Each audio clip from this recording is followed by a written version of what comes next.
दादाजी, अपनी जान लेना कानूनन जुर्म है। आप जीवन भर अध्यापक रहे, यही शिक्षा दी है क्या लोगों को? अब इस उम्र में ये सब हरकत करना आपको अच्छा लगता है? बिल्कुल गलत बात है, इतना बता दे रहे हैं। अब की बार हम आपको समझा के छोड़ दे रहे हैं, दोबारा ऐसी कोई हरकत बर्दाश्त नहीं करेंगे। आपको जेल में डाल देंगे दोनों लोगों को। डीएम साहब, हमको रोकिए मत आप। 40 साल सरकार की सेवा किए, जो वेतन मिला उससे परिवार पाला। रिटायर होने के बाद जो धन मिला उससे बच्चों की शादी, घर वगैरह सब दुरुस्त करवाए। अब सरकार ने पेंशन बंद कर दी है, हम कहाँ जाएं? बच्चे हमारी कुछ देखभाल नहीं कर रहे हैं। ऐसी स्थिति में मर जाना ही बेहतर है। अब तो शरीर में इतनी ताकत भी नहीं है कि कोई काम हम कर सके। हमको रास्ता बताइए कि हम कहाँ जाएं, क्या करें। जीवन भर एक सम्मानजनक जिंदगी जीने के बाद अब बुढ़ापे में जलालत नहीं झेल पाएंगे हम। ये सब बेकार की बातें हैं। नई पेंशन व्यवस्था लागू हो गई है, उसमें आपको पेंशन दी जा रही है। उससे आपका खर्चा नहीं पूरा होता क्या? 700 रुपए पेंशन बनी है। 700 रुपए में आप खाता चला पाएंगे क्या परिवार का? बिना वजह की बात मत करिए। बेटा, पेंशन बुढ़ापे का सहारा होती है। अब इस उम्र में लोगों के आगे हाथ फैलाना अपने खर्चे के लिए कहाँ तक जायज है? तुम ही लोग कुछ फैसला करो हम लोगों का। अरे तो बाबा, एक मुश्त पैसा मिला होगा ना आपको, उसको संभाल के रखना चाहिए। ये समझना चाहिए कि पेंशन नहीं मिलेगी, इसी से जिंदगी पार होनी है। उसको संभाल संभाल के खर्च करते आराम से बुढ़ापा कट जाता। अब ये बिना वजह का तांडव कर रहे हो, अच्छा लगता है क्या ये सब? अब बिन अकिल बुद्ध के बात न करते हो साहब, तब बहुत नहीं रहा। जवन दमवा यकमुश्त मिला रहा, वका लड़कवा इनके लगा रहा है ना, वका दे देते तो इनका नरक हो जाते ही जिंदगी महिया। आधुनिक पीढ़ी के आगे केहू चलत है बिना जरूरत के बात पेले धैके।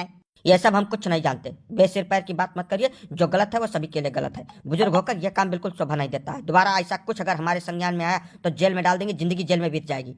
तुम्हें जाने परी साहब, साफ सुथरा बात सुन लो। सरकार के दोगली नीति के विषय में तुम्हें जाने परी। दोहरी नीति बिल्कुल बर्दाश्त के बाहर है। मैं बताओ, एक बार तो सांसद विधायक हो जाए तो पूरे जीवन उसको पेंशन मिलती है, बल्कि दोहरी तहरी पेंशन मिलती है। और जो व्यक्ति आजीवन सरकार की सेवा किया, सरकार में निष्ठा रखा, ईमानदारी और मेहनत से अपना काम किया, उसको बुढ़ापे में भगवान भरोसे छोड़ देंगे आप? क्यों छोड़ देंगे भाई?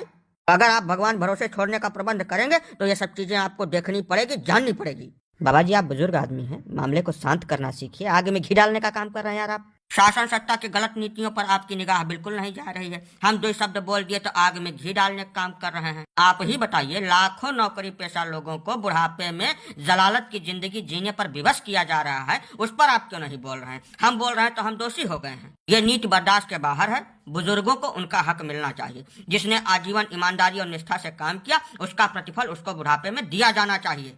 देखिए, ऐसा है, बेसिर पैर की बात करेंगे आप लोग तो हम जेल भिजवा देंगे सभी को, इतना जान लीजिए। ये जो काम इन्होंने करने का प्रयास किया है दोबारा नहीं होना चाहिए, ये आप लोगों की जिम्मेदारी बनती है।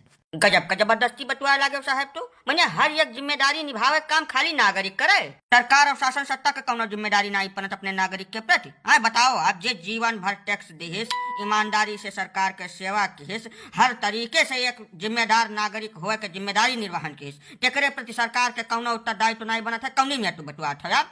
हाँ, मैंने देखा भी है जास्ती। हमारे सब प्रेम सम्मान से पेश आई थे, एक जिम्मेदार नागरिक हुए फर्ज निभाई थे, तो तू जबरदस्ती करे पुतारू है के बाटो। एक काम करो, ले चलो हमें सबका जेल में डाल दियो। कम से कम 2 जून का खाना मिली। यह जबरदस्त महंगाई, बेरोजगारी और बिना पेंशन के जिल्लत भरी जिंदगी जिए से अच्छा है जेल में बैठ कर हमें सब अपन जिंदगी काट दे। ले चलो हम सब चले बाहर। देखिए कितना बड़ा है तोहार जेल है और कितना मने जेल में डाला था तू। हाँ बच्चा, यह सबसे सटीक पड़ेगा। कम से कम सुकून से मर तो जाएंगे वहाँ बैठे बैठे। नहीं, आप लोग शांतिपूर्वक रहिए, हम देखते हैं आगे क्या हो सकता है इसमें। हम प्रयास करेंगे, ठीक है?